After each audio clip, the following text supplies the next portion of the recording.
सार संगत जी, जिस व्यक्ति को अपने जीवन के महत्व का पता नहीं है, वे लोग देह के मान में, देह के सुख में, देह की सुविधा में अपना यज्ञ, अपना धन, अपना सब कुछ लुटा देते हैं और लुटाते रहते हैं।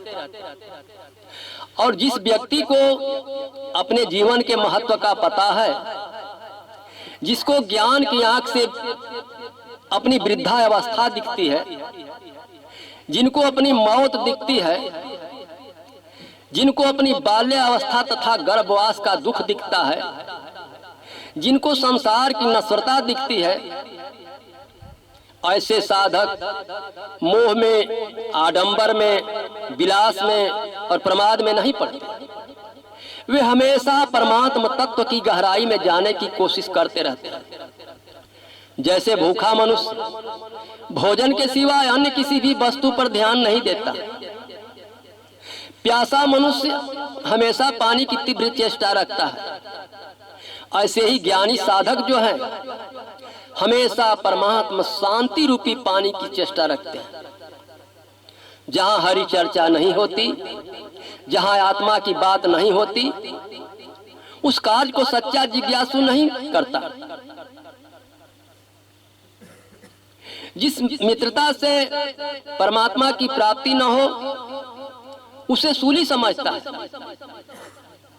गुरु जी कहा करते हैं कि वे नूर बेनूर भले, जिस नूर में पिया की प्यास नहीं, वह मति दुर्मति है, जिस मति में पिया की तड़प नहीं। वह जीवन व्यर्थ है जिस जीवन में ईश्वर की गीत न गूंज पाए। वह धन केवल परिश्रम है, बोझ है। जो धन आत्म धन कमाने में न आए, वह मन तुम्हारा शत्रु है जिस मन के द्वारा तुम अपने मालिक से न मिल पाओ। ऐसा जिनका अनुभव होता है, वही साधक जो है ज्ञान के अधिकारी होते हैं, योग के अधिकारी होते हैं। कितने लोग बैठे बैठे घुटना हिलाते रहते हैं, शरीर को हिलाते रहते हैं, वे लोग ज्ञान के अधिकारी नहीं होते, योग के अधिकारी नहीं होते। अरे आध्यात्मिक ज्ञान के लिए चित्त की एकाग्रता चाहिए, और चित्त की एकाग्रता तब तक नहीं सिद्ध होगी जब तक शरीर की एकाग्रता सिद्ध न हो। तन को, मन को स्वस्थ रखो।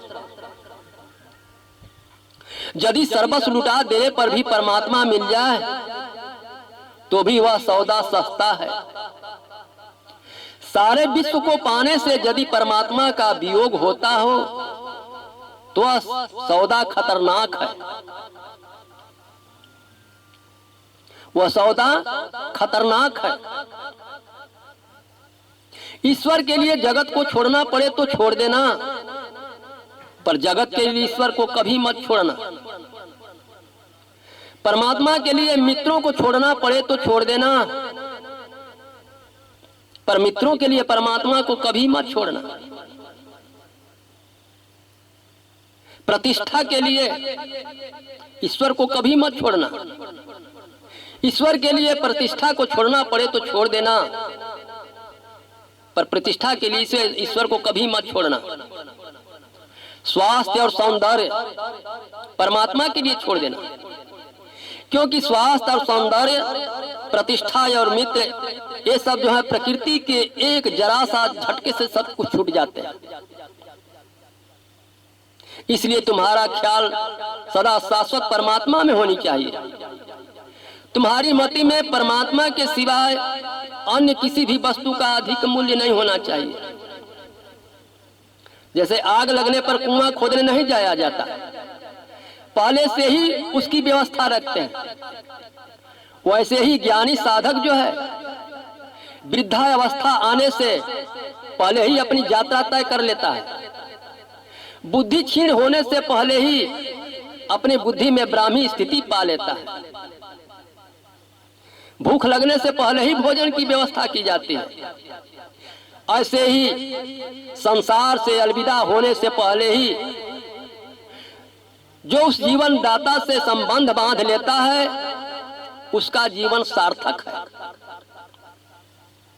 श्री गुरु रविदास जी महाराज कहते हैं कि रविदास रात ना सोइए, दिवस न लीजिए स्वाद, और निस दिन प्रभु को सुमरिए, छोड़ सकल प्रतिबाद। कई रात्रियां हमने सो सोकर गंवा दी, दिन में विषय सुखों का स्वाद ले लेकर हम समय गंवा दिया। दिनों दिन हम समाप्त होने को जा रहे हैं। शरीर को स्वाद दिलाते दिलाते तुम वृद्धावस्था की खाई में गिरे जा रहे हो, और शरीर को सुलाते सुलाते तुम मृत्यु की सैया की ओर आगे बढ़ रहे हो। अंत में तुम लंबे पैर पसार कर सदा के लिए सो जाओगे। जगाने वाले जगाने के लिए तुम्हें चिल्लाएंगे, फिर भी आप जाग नहीं पाओगे। कुटुंब परिवार के लोग तुमसे कुछ पूछेंगे, फिर भी जवाब नहीं दे पाओगे। डॉक्टर हकीम तुम्हें मौत से छुड़ाना चाहेंगे, फिर भी छुड़ा नहीं पाएंगे। ऐसे भी दिन आएंगे। इसलिए कहते हैं कि रविदास रात ना सोइए, दिवस न लीजिए स्वाद। अरे एक दिन तो सोना ही है, एक दिन तो अग्नि तुम्हारे शरीर का स्वाद लेगी ही। एक दिन यह शरीर सड़ने गलने के लिए कब्र में दफनाया ही जाएगा। तो शरीर कब्र में जाए, शरीर कब्र में जाए उसके पहले ही इसके अहंकार को कब्र में भेज दो, और शरीर चिता में जले उसके पहले ही इसको ज्ञान की अग्नि में जला दो कि मुझे वेद पुराण कुरान से क्या, मुझे प्रभु का पाठ सुना दे कोई, मुझे मंदिर मस्जिद जाना नहीं, मुझे प्रभु का गीत सुना दे कोई। साधक का लक्ष्य वही यही होता है। साधक का लक्ष्य केवल परमात्मा होता है, दिखावा नहीं। साधक की हील चाल जो है परमात्मा के लिए होती है, दिखावे के लिए नहीं। साधक का खान पान जो है प्रभु को पाने में सहयोगी होता है, स्वाद के लिए नहीं। साधक की हर चेष्टा ईश्वर को पाने के लिए होती है, ईश्वर से दूर जाने की नहीं, लिए नहीं। अरे सत्य से जो बिछड़ जाएगा, मनुष्य जन्म पा करके भी जिसने उस सत्य स्वरूप परमात्मा से स्थिति नहीं की, वैसा मनुष्य उस सत्य स्वरूप परमात्मा से न शाम को मिलेगा, न रात में मिलेगा, न प्रभात में ही मिलेगा। अरे परमात्मा का बलिदान देकर जो आपने सब कुछ पाया है, वह आप अपने साथ जुर्म किया है, अपने साथ आप धोखा किए। उस परमात्मा को पाने के लिए आपको संत सद्गुरु के सानिध्य में जाना होगा, क्योंकि संतों के सानिध्य में जाने से कितना हूँ बड़ा मूर्ख है, कितना हूँ बड़ा सठ है, उसके सानिध्य में जाते ही उसका सुधार हो जाता है। पर ये जन्मों जन्म से सोया हुआ मन जो है इंद्रियों के भोगों का गुलाम बन चुका है। इसीलिए चित्त रूपी चिंदरी जो है निरंतर गंदी होती चली जा रही है। मन का जोर ऐसा है कि यदि कोई संत महात्मा किसी जीव प्राणी को परमात्मा की भक्ति के मार्ग पर चलाने को तैयार भी करते हैं, तो कोई जीव प्राणी उस परमात्मा की भक्ति के मार्ग पर चलने को तैयार नहीं होता। यदि कोई जीव प्राणी उस परमात्मा की भक्ति के मार्ग पर चलने को तैयार भी होता है, तो मन जो है और अधिक चतुराई करके उसे परमात्मा की भक्ति के मार्ग से दूर हटाने का प्रयत्न करता रहता है। ये मन जो है कभी कभी नाना प्रकार के प्रलोभनों के दाने डालता रहता है, और कभी जो है डराना धमकाना भी शुरू कर देता है। यानी कभी रोग में फंसा देता है और कभी भोग में फंसा देता है। इसका उद्देश्य यही है कि ये जीव जो है परमात्मा की भक्ति करके कभी परमात्मा के नजदीक न जा पाए।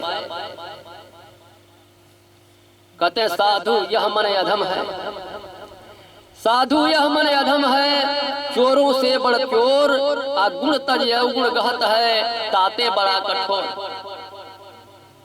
यह मन जो है चोरों से भी चोर है।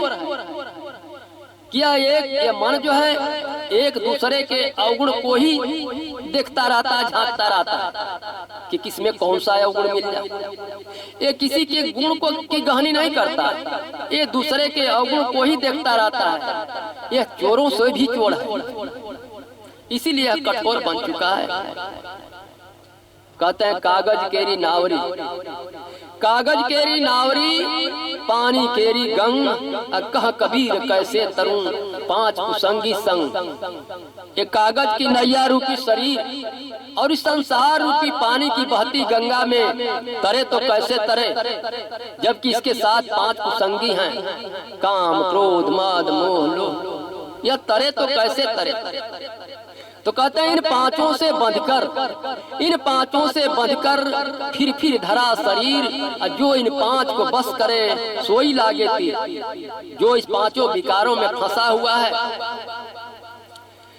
जब इसको पांचों को अपने बस में कर लेगा तो उसको तो परमात्मा के नाम का बाण ही लग जाएगा।